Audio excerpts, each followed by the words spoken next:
The Scream Kings are in no way responsible for any encounters with the paranormal, extraterrestrial abductions, eldritch insanity, hauntings, hexes, curses, demonic possessions, cryptozoological sightings, or any loss of sleep from listening to this podcast. This is the Scream Kings podcast. I'm Nathaniel Darkish. I'm NJ Gallegos. What do you think? Ancient Mayan temple off the beaten path, or a podcast? Help me. That was plants. Sorry. Very obviously that was a plant. I don't know what else that could even conceivably be. Today we have a wonderful guest. Do you want to introduce yourself, Brett? Yes, my name is Brett Mitchell Kent, and I am a horror author. I am also a fellow podcaster. We discuss mostly indie horror, and I am just an enormous fangirl over horror books and anything indie horror. Nice. Then we're definitely going to just be instantly friends. Well, that's the goal. That's the goal anytime I meet anybody. It's like, you have to be my best friend now. Or bitter enemies. That's the second goal. That comes later. I mean, you know, we have to keep possibilities on the table. So tell us about what you write. What tell us about your podcast. All of these things. Writing wise, I tend to lean into like a literary horror space, and it typically focuses a lot on like the human element, grief, love, those things. A lot of what I do is allegorical because I'm pretentious, so I'm trying to push across a different meaning using like the best voice that I have, which is horror. The podcast is just me and a couple of my closest friends, Chelsea Pumpkins and Elton Skelter, and we are trying to boost and uplift the voices in indie horror because we're super passionate about the community, and we want to get the people that might not be as visible to the right audience, if that makes sense. Yes, it does. And what's the name of that one more time? Oh, Cutthroat Queens podcast. I didn't even say that, did I? Oh. I thought that there was a possibility that you had, and I had just like blacked out for half a second. But and then what's the names of your writing? What are some pieces people can find? Yeah, so most of my stuff is just shorts in various anthologies, but my debut novel did just release on May 1st, and that one is called Whispers of Apple Blossoms, and it is about an elderly widow who believes that her late husband is communicating with her through their houseplant. I love the way that it's described because, I mean, that's what it's about, but that's not all it's about. Yeah, it's just like a tagline, but it's kind of hard to explain. And one of the publisher of it, Lethe Press, the editor there, he kept giving me grief because I couldn't figure out a way to explain it, and so I settled on a one-liner. And that's it's all effective. I'm going with. It is effective. I'm like, I want to read that. You have read that. Exactly. I just wanted to bring it up again. See, I'm currently in the process of reading it, and I'm enthralled by it. I'm unfortunately not as far as I'd like to be because I'm a high school teacher, and the end of the school year is crushing my soul. But I love it so far. Oh, that's good to hear. It's always weird.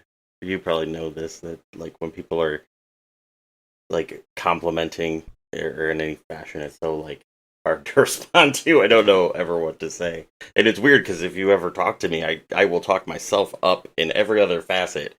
Like, I will tell you how smart, beautiful, funny, talented I am, except for writing. You know what it's like? That's the one spot. I've found that curtsying is a very good way to say thank you. Or you just go, actually, I think you're underselling it. Ooh, I love you are. I'm stealing that. Where is that? And for that one. You're like That's a right. life coach right now. Yeah, exactly. Yeah. And I'm not even published yet, yo. We'll put that on a bumper sticker. Yeah. That's So a t-shirt. so Brett, or can I call you BMK? No? You can call me whatever you want. That's hard rule. Reginald Like, it is. yeah. Like, Sorry, So- I'm most so- people in my life, I make them call me my entire name. So, but you're good. Brett Mitchell Kent. What would you say your favorite horror movie is? This one is, I'm gonna cheat and I'm gonna say two. Because Say more than that. I don't care. one technically doesn't count as a movie. Well, I guess both of them. Wow. Okay, so neither of these are movies technically, but You're doing great. You're doing so good. I know. Both of them are Stephen King adaptations, though. So I am always going to have a soft spot in my heart for the TV miniseries version of it. That one was formative for me as a child. It was one of the first horror movies I was ever able to watch, and I have just always loved it. And then the other is the other TV miniseries, Rose Red. So Ooh, that's a good choice, though. I like Rose Red. Rose Red. Stephen King does Shirley Jackson. yeah, and I wish it was a book because I would love to read Rose Red as a book. So somebody make a novelization. There is a well- book of it. Well, it's the diary of Yeah. Ellen Rimbauer. Does it read? Is it like a historical fiction horror where it's like telling her story from before, or does it like lean Yeah. into anything in the present? It's pretty much just the historical, like her journal about all of the original events that make everything haunted. Is it spooky? Yeah, it's fine. It has some spookiness, but it didn't quite scratch the same itch. I'll put it that way. So then we still need to get somebody to novelize it because that's Well, I mean, you're a writer. Like, there we go. Ooh. oh no shit. Well, there we go. Hit up Stephen King.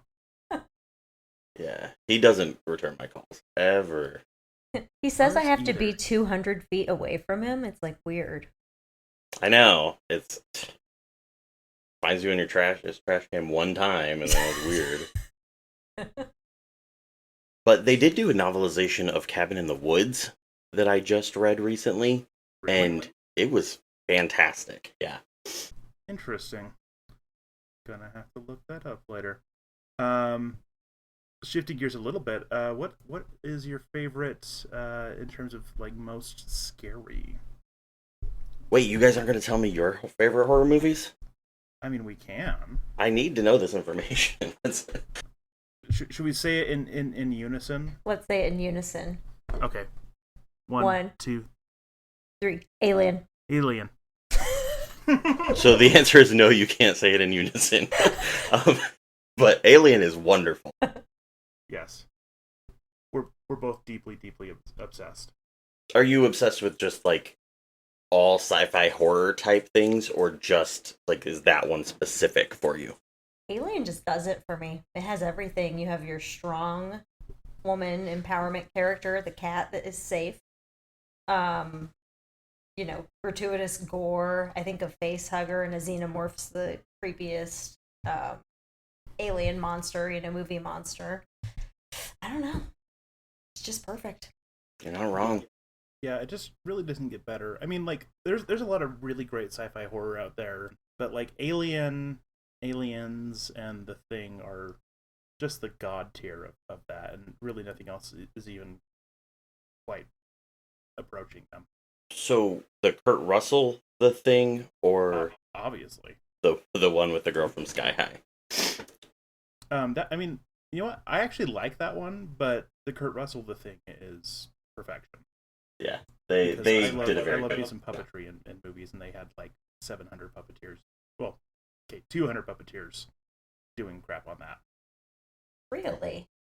Yes, the final like version of the thing that you see it in full monstrous form took 200 puppeteers.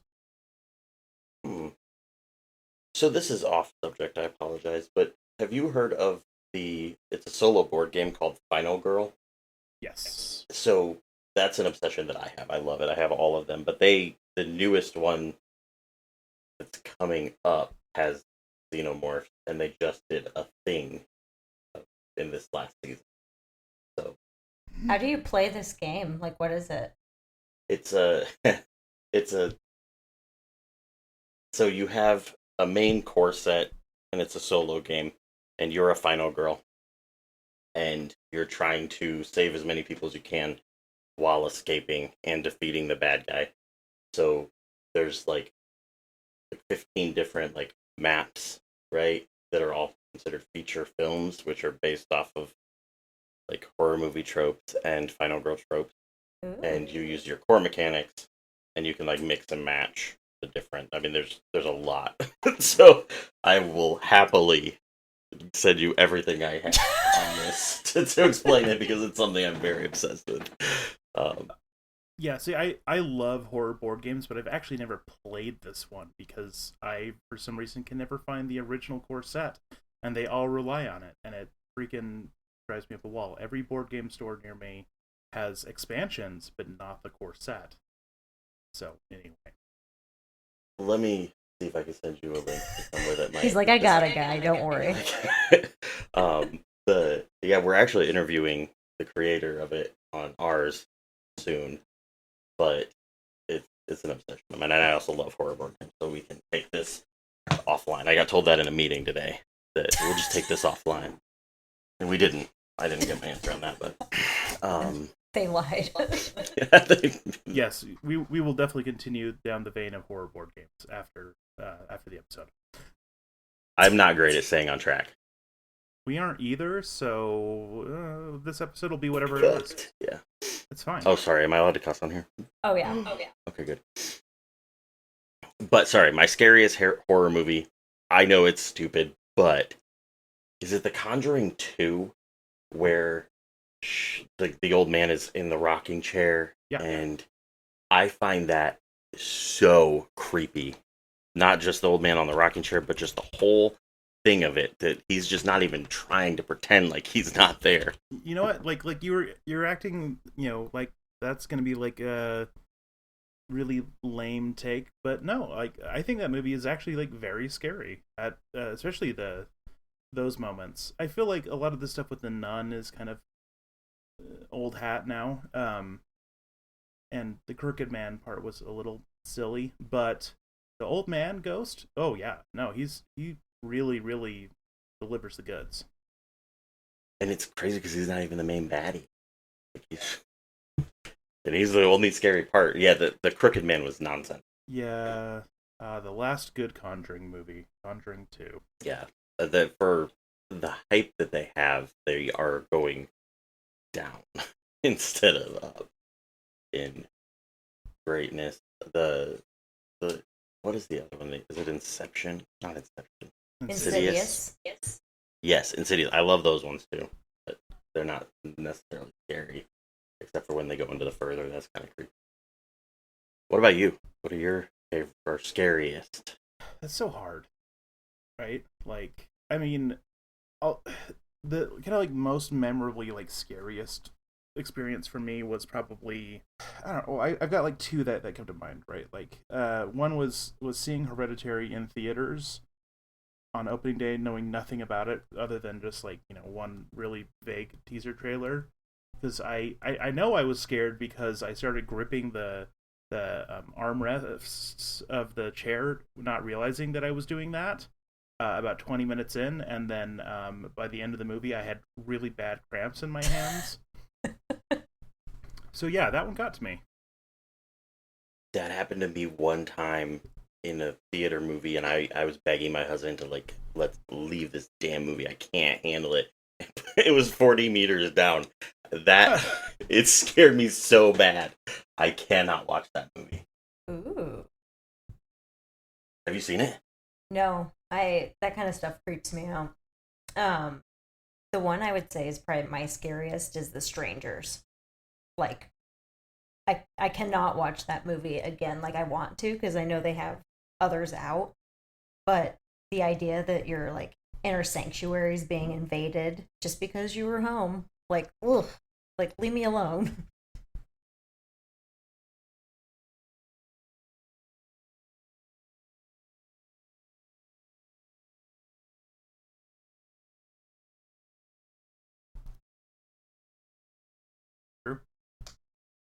Yeah. My other movie that jumped to mind for like scariest is weirdly enough The Exorcism of Emily Rose. That one just really got to me while watching it, but the thing that really made it land as like truly scary to me is there's this thing throughout the movie where, you know, whenever it's the witching hour, 3 a.m., like there are characters that will like wake up in bed, they glance at their alarm clock, and it's 2:59, and then it goes to 3, and then bad things happen, and it happens like 3 or 4 times in the movie. And I kid you not, the night I watched that, you know, by myself, the first time I'd ever seen it, I went to bed, and then at 2:59 I woke up and I saw my alarm clock. I watched it go to 3, and I went, "Oh hell no!" Yeah, and you want to know the worst part is you actually died that night, and all of this has been a dream. Yeah, this has been a really weird. Well, that was like when I was in high school. So, you know, Yeah, it's a very long dream. yes, it's been a few years. Now I teach he's high having school. an existential crisis. If I can leave with both of you doing that, then we've got it. So we'll get you next. Well, so with those in mind, or I guess maybe you know, independent of those, what, like, how did you get into horror? Not just, you know, as a fan, but also like into the writing side of it. You know, just what brought you into this horror world? I don't know that I ever had a choice. I was always very into it from the time that I can remember. Like I mentioned before, I watched it as a young little guy, and I loved it. And I was just always begging to watch that and like 13 Ghosts and um, the Hellraiser movies. Like those were all things that I wanted to watch as a kid. And my family are more book focused, I guess. Just overall, all my siblings are heavy readers, and my parents were. So we were always pushed to be reading, and I always just gravitated towards horror because it's what I enjoy. I like the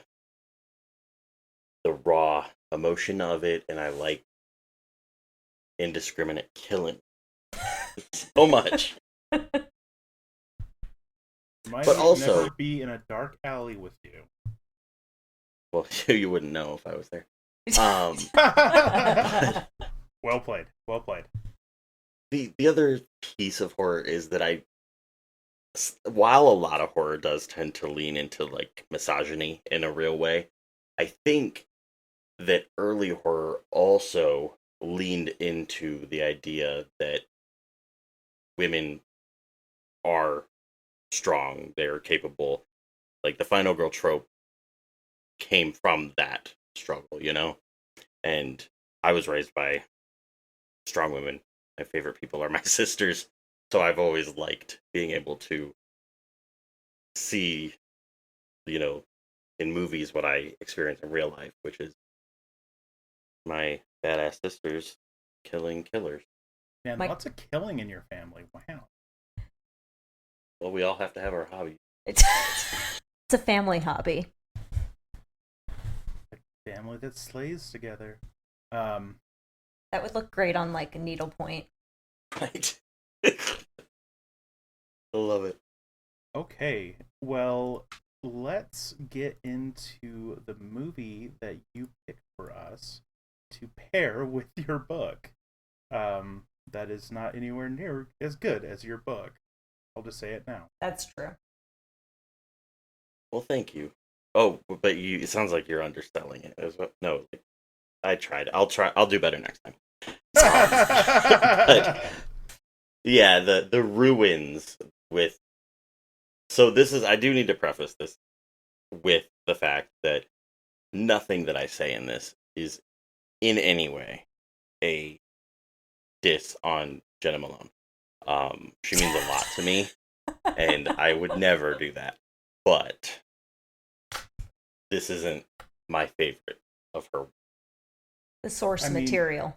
It's not her fault. Yeah. So the tie-in, I think, is the fact that the plants, and then also there's a little bit of claustrophobia that you can tie into my book in one spot. So I think it fits very well, better than most other things that I can think of. I mean, I see it. I see where you're coming from with this choice, but I was sad to have to watch The Ruins again. Clearly, I have strong feelings. I'd love to hear them. Well, great. So I guess before we dive into our opinions about what makes this movie maybe not the greatest movie in the whole universe, real quick, this is directed by Carter Smith, written by Scott B. Smith, who also wrote the novel, I believe. Scott Smith, is it the same person? Are they like related? Oh, they're not. It's just two guys named Scott Smith. Interesting. Wait, no. It's the same guy. But for some reason, sometimes he goes by Scott B. Smith, and other times he just goes by Scott Smith. I was very confused for half a second. Okay. Maybe it's just like the Ashmore twins thing where they are like technically two different people, but are they really? Listen, my mind is like blown by that still. Like, is this common knowledge, like the Olsen twins, or? I mean, I Wait, there's more than one Olsen? Just the Olsen. But yeah, so the writer is the author of the novel, which is interesting. But we'll get into that in a minute. But yeah, do one of you want to give us like the super condensed plot summary that will give all the spoilers before we dive into what we liked and what we didn't like? I can do it if you want. Yeah, let's Okay. let BMK do it.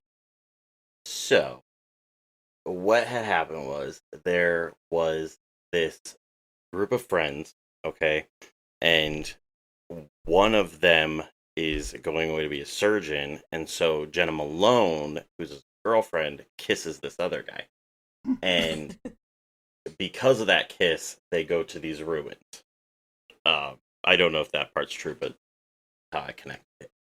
I just wanted to talk about it. So they go to these ruins, and I'm allowed to spoiler, right? Oh yeah. Yeah, please do. Okay, so Jena Malone, because she's very dramatic in this. I'm sorry, but she is taking pictures, and then these gentle folks. So there's two girls, two guys, and then another guy that's like their guide, but they can't interact with him because he speaks. I believe he's speaking Spanish, and they don't.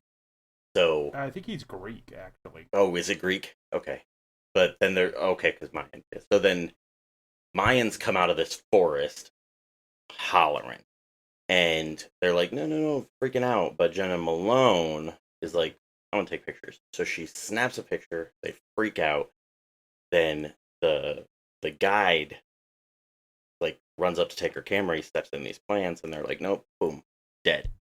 And then they chase him up into the monument, and that's when the shenanigans really start. People get seeded with plants, and they find some dead bodies. There's a corpse, and then another corpse, and then they cut some guy's legs off. Somebody shoots a kid. Like, there's a lot. And then there's like 3 alternative endings to this movie. Which one did you guys get? Where Jena Malone got away. Oh, I see. Yeah, I watched one where everyone was dead. Does it play a different ending each time? I don't think so. I think there are like extended and then uncut editions, and like maybe depending on where you're watching, like the movie 1408, depending on where you decide to watch it, you get a different ending. Oh, wow. And only one of the possible endings for that movie is good. The other ones are dumb. Yeah, they're rough, but this one it just basically in one of them like she gets away, and another one she gets away, but then you see her skin being all viney, and then the other one she died, Actually, no, I think I saw the Viney one. That's what it Oh. was. and see her gravestone with the flowers screaming. Yep. So that was my scientific analysis of how that movie progressed. It's pretty Yeah, good. that tracks. Yeah, so biggest thing, I guess, is these idiots end up trapped there by the Mayans because they don't want anyone to go near these evil plants. And if you go near them, then you're potentially infected. And so they kept them there until the plants and or just the weather killed these people. And that was really the whole thing. And she did go in a hole once, Yeah. which was a pretty cute part, but I think that it suffered a lot from its terrible characterization. Like, there's not a single person that I cared about or rooted for at all, other than that kid that they shot. Yep. Like you didn't even like Jena Malone in this one. I mean, we can't go that far. I can't have her hear me say. You're right. Well, should we talk about what we liked about it instead of going immediately to hate? She looked good in glasses. I think that the concept was really strong. I think that it could have been very neat. I don't know I can't really pick exactly what it was that didn't work for me, because I feel like all the ingredients were there, but it just didn't land. Maybe it was their weird focus on this interpersonal relationships and the cheating and like that kind of stuff. Because is that really what we're gonna focus on when the plants are eating us? I think it. Well, I said let's talk about what we like, but I think it suffered from you don't really get into the characters' heads, so like the fear is seen on screen. I think maybe if that makes sense, kind of cheapens it. I don't know. Yeah. I mean, like, I feel like there is some cool creature effects happening, like, you know, from the filmmaking perspective. Like, some of the plants look pretty good, some of them were maybe a little less good. But like some of the creature effects actually like really were effective. I like the idea for this location for, you know, kind of a mostly single location horror story. You know, a lot of times it's just, you know, trapped in a room or things like that, and so seeing them all on the top of a, you know, Mayan pyramid is kind of interesting to, you know, see the really constant threat of the heat and the thirst that and all the desperation that fuels. That's kind of a cool idea. I really like that the locals there are all like smart enough to just be willing to kill them to, you know, protect the safety of everyone else. That's a nice change of pace, because usually people are dumb. That's true. All of the people are dumb.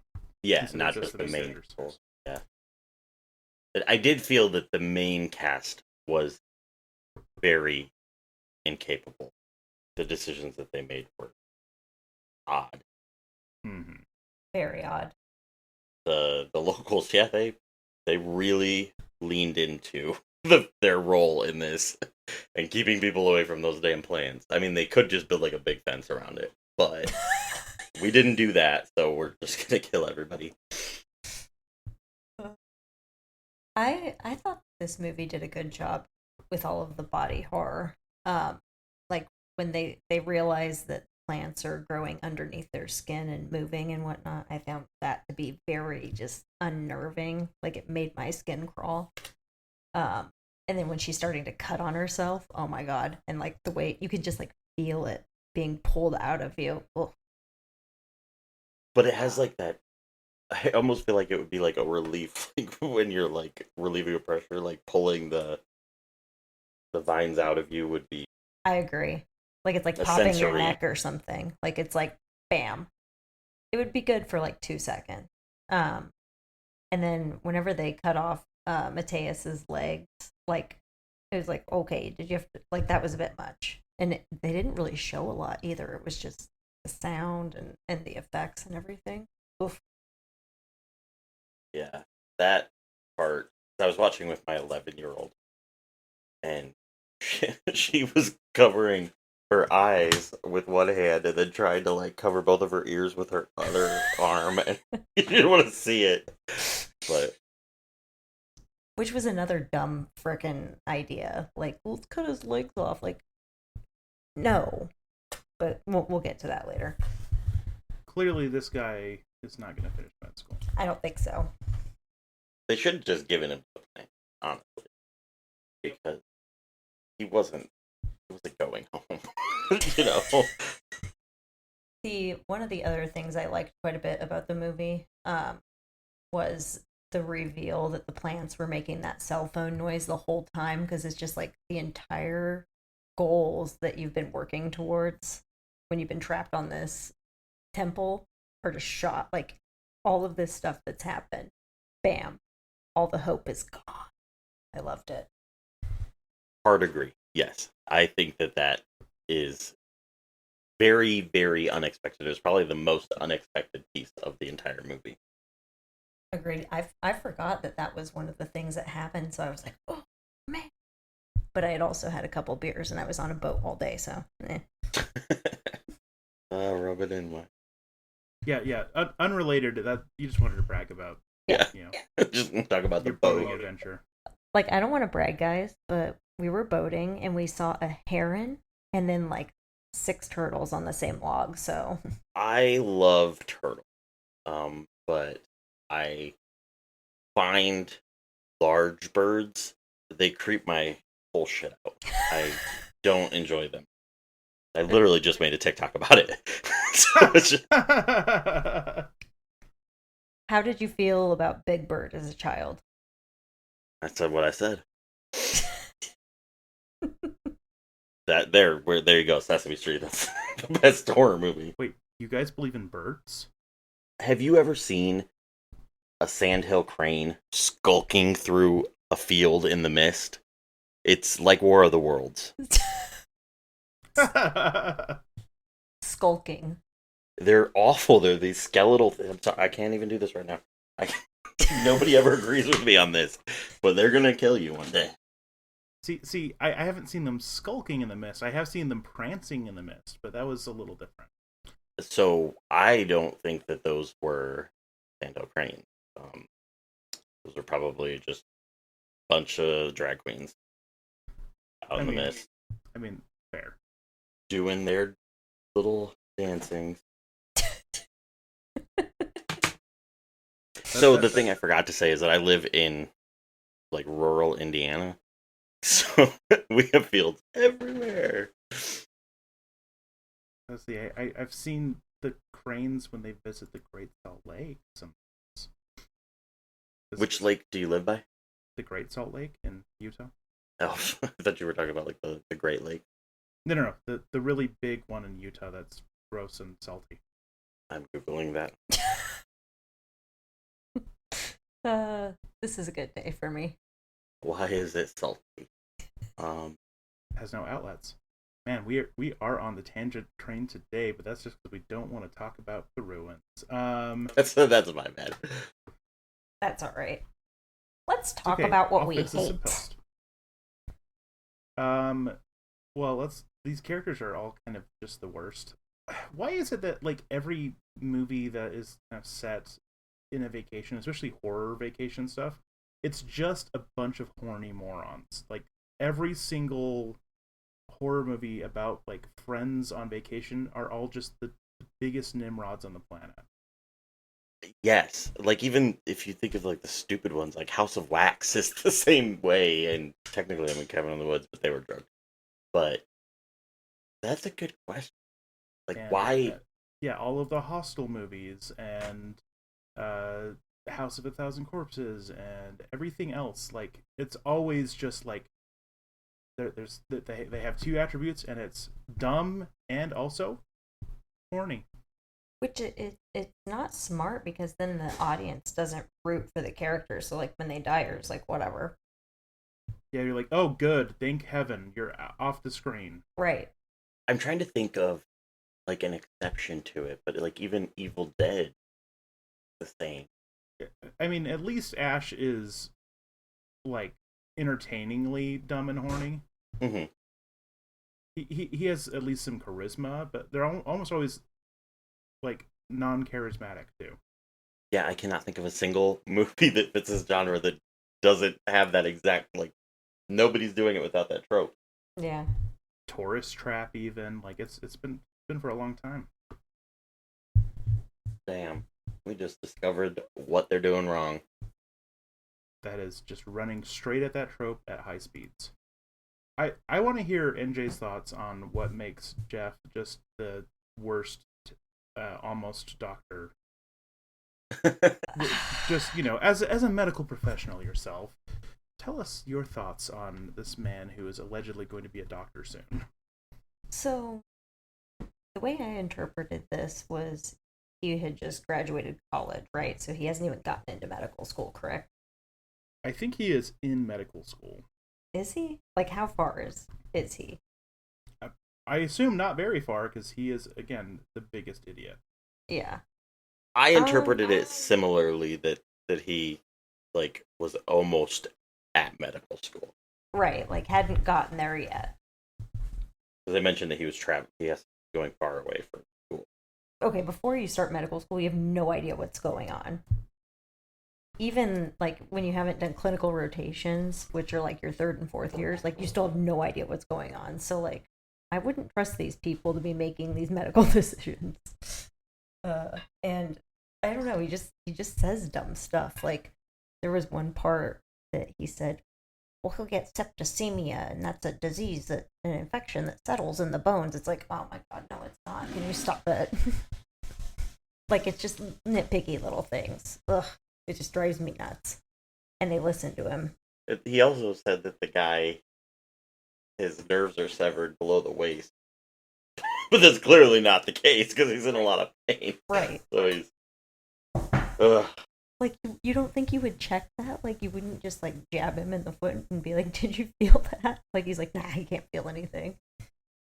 I'm pretty sure I would be much more competent in that situation when it comes to medical stuff. And again, I teach mostly weird, spooky things to high schoolers and make them pick out the themes.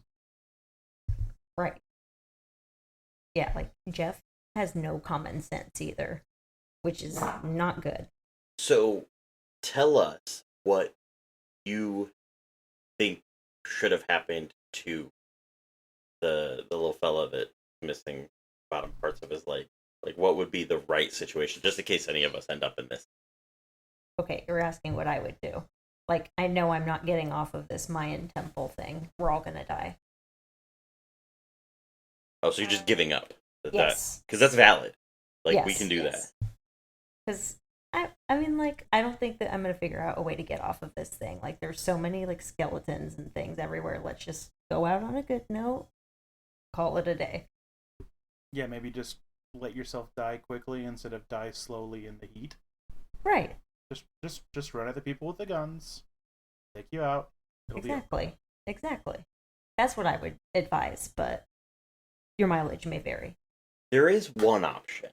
Like, you could get something to block yourself from their bullets and things, and just, like, come out loaded with a bunch of those plants and just start tossing them at them, and they'll just shut up. Ooh.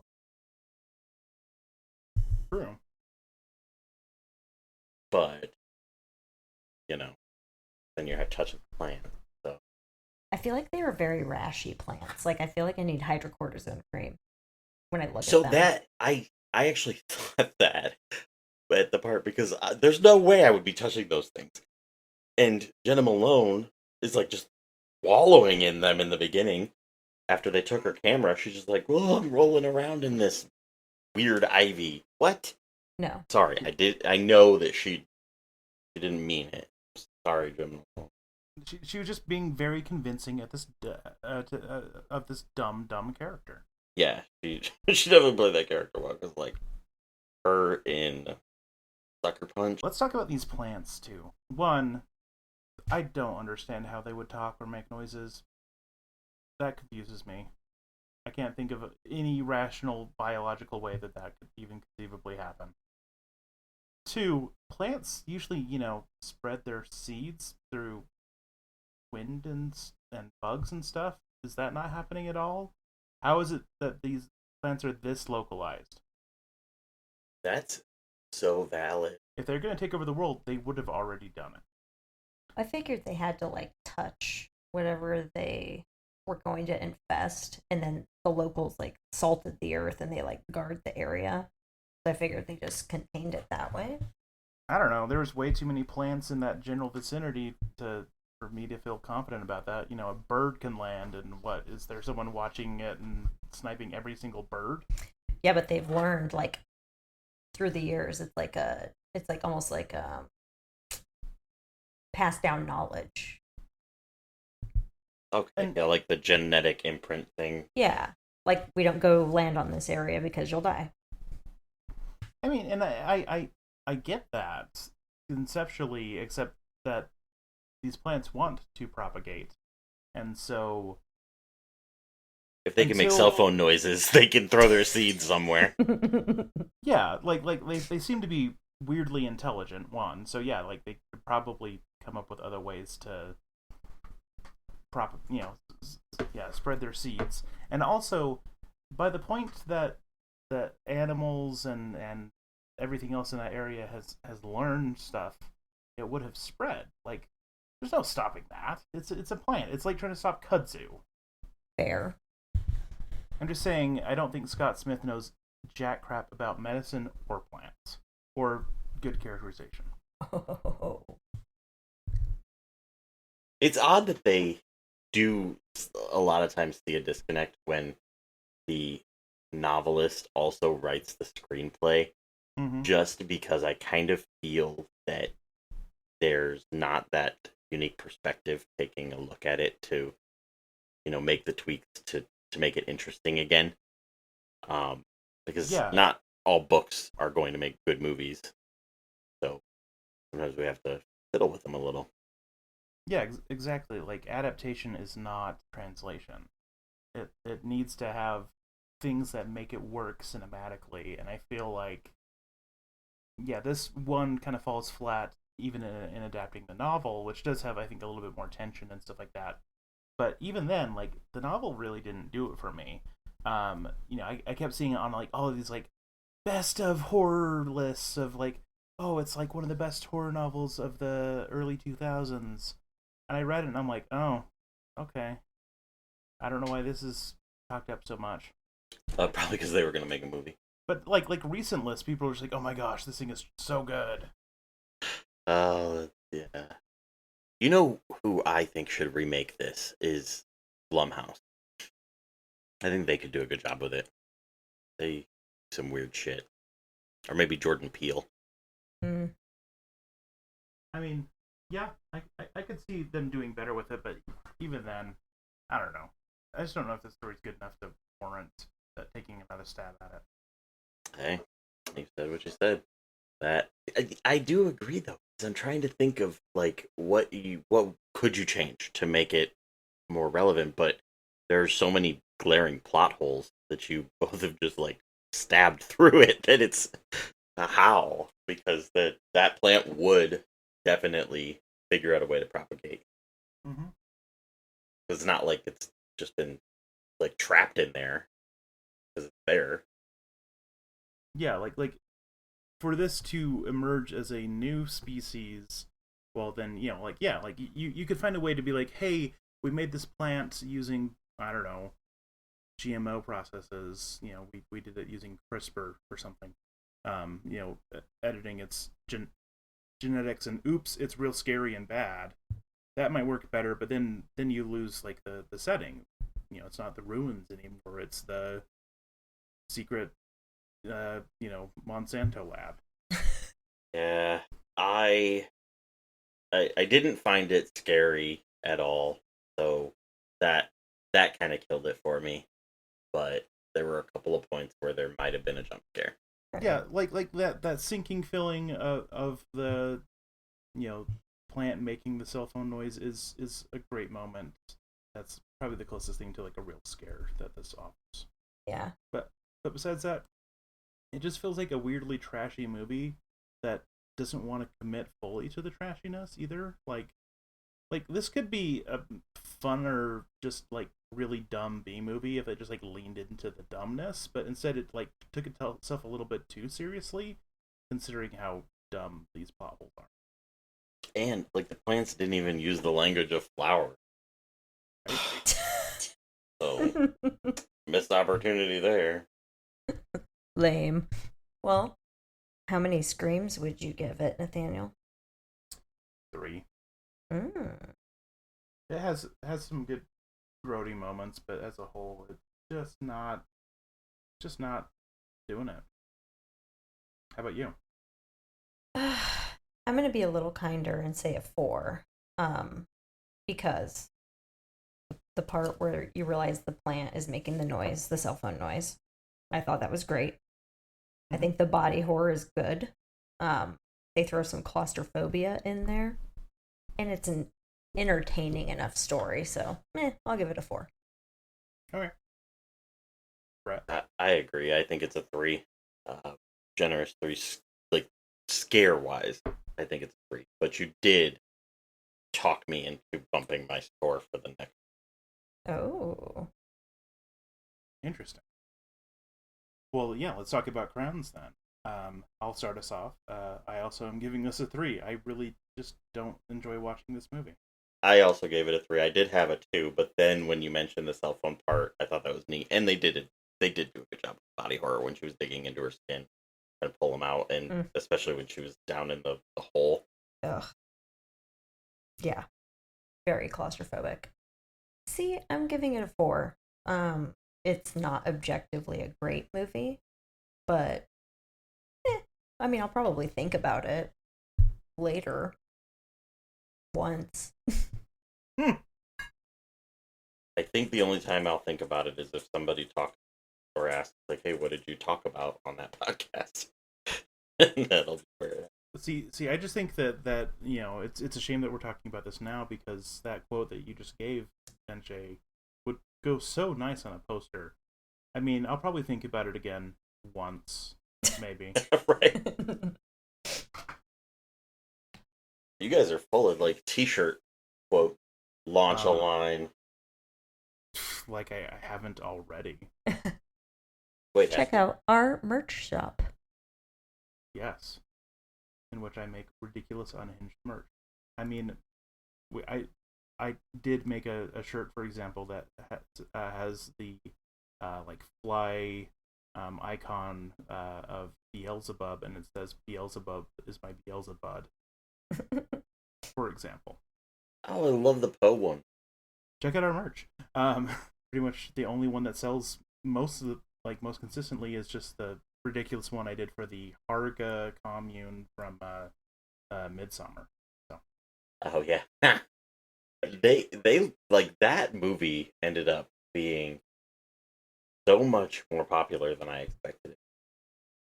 Yeah, it is it's a rough watch, so I'm surprised that as many people watched it as did. It holds up. It's that good. Yeah, I do. Okay, well, we've ripped apart the ruins a little bit. So one thing that we like to talk about is how we have all been staying spooky. So basically, just any other piece of horror media that you've recently consumed, you are consuming, that you've want to highlight, anything along those lines. And I can start us off. So I just barely started reading Whale Fall by Daniel Kraus. I know it is, in the genre, I'm not to a point that I would say it's been particularly scary. It's mostly been a guy who's put on a wetsuit. This is roughly where I'm at now. But I fully expected it to go hard, because the last time I read a Daniel Kraus book, it surprisingly messed me up. With the book, The Ghost That Ate Us, which is like about a haunted burger joint. Oh, It seems like it's going to be silly, but it actually was like pretty freaking terrifying. so that is something that I really love, is when you, like, an author or whatever, takes a mundane thing and really does manage to flip it and make it genuinely scary. So I'm gonna look for that one. I have Whalefall. I haven't read it yet. Yeah, it's good so far. Like it's beautifully written. I don't know. I'm like an hour into the audiobook, so I'm not super far. But yeah, anything that has the like, oh, on the surface it seems like it's gonna be kind of a little bit funny and tongue in cheek, and then it suddenly actually is delivering some real scares, is always my jam. Yeah, so Daniel Kraus, or like a lot of Grady Hendrix's stuff does that really effectively, especially the How to Sell a Haunted House that he put out last year. So good. NJ, how are you staying spooky? I'm about 50% of the way done with an anthology called Anterior Skies, Volume 1. And interestingly enough, Brett, I read a Chelsea Pumpkin story on there. Yeah, and I wasn't expecting that, so that was fun for me. It was like a little Easter egg. But they're all kind of like sci-fi horror, so some are kind of Lovecraftian, whereas others are a little bit more like mystical and whatnot. So it's nice to kind of indulge both sci-fi and horror at the same time. Was Chelsea for that one the one about the like stars on the ceiling? The little girl that has like the glow in the dark stars, and she matches it perfectly with the galaxy, but then when she moves them, she like kills everybody. Typical Chelsea. Classic. Yeah. So what have you been up to? Me, yeah. So I've read quite a bit. So I reread Crushing Snails by Emma E. Murray. It is incredible, and it will make you just weep. Oh, it's called When the Devil. Sorry, that one's a very short one. You can read it in just one sitting, and it's kind of like a sapphic horror tale, about a girl with her horror awakening and her loin awakening. You've piqued my interest. It's great. Seriously, I definitely recommend it. Emma is one of my favorite authors, point blank. Just the way she writes, just lyrical. It's perfect. It speaks to me, so I'll always pitch her. But then I'm also reading something called like Little Hellions or something. Evil Little Fuck is what it's called. And it's really good so far. It's about exactly what it sounds like. Just a bunch of like young kid killers. And it's from Sinister Smile Press. I like how your brain like edited that into something a little bit less offensive. Right. Just, but it's really good so far. So that's what I'm this week. Okay, and I guess before we wrap this up, where can people find you? Where can people find the book? Give us all the last plugs for where people can get all of the good PMK stuff. So I have a website, brettbunchelkent.com, and that will give you links to most things, including my socials. But I'm also on TikTok as Brett Mitchell Kent and Twitter as @OG Hausen, but it's also Brett Mitchell Kent if you look it up, and then Facebook has Brett Mitchell Kent. It's just everywhere on Brett Mitchell Kent. The book is available anywhere you can buy books. The best place I think to look for it is on Lethe Press's website, which is lethepressbook.com, or Amazon. And everyone should definitely check it out because I'm loving it so far, and NJ gave it, what, 5 stars? Yeah. If you ever read or watched Up and you said, wow, this isn't depressing enough, go read this, like the first couple chapters.